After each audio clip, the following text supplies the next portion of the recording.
Here's an unpopular opinion.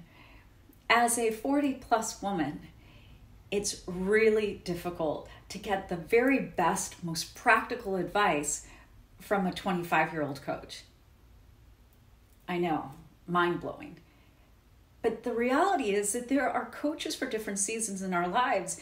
And as a 20-something, yes, a 20-something coach, fantastic. But even better, somebody that's in the season ahead. And it's same with a woman that's 40 plus.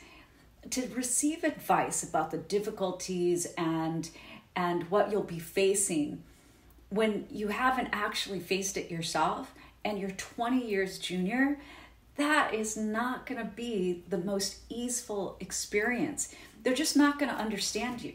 It doesn't mean that that 25-year-old coach isn't amazing and wonderful and has lots of value to offer the world, but for a woman that's 40 plus, we do best by having a coach that's 40, 50 plus and beyond, because they have walked the path and they have gone a little bit ahead of us. And that's why they know what they're talking about. So you can feel the embodied experience from your coach as they help support you through your midlife transition. So if you want to know more, follow me here. And if you want a deep dive, join my Reset program.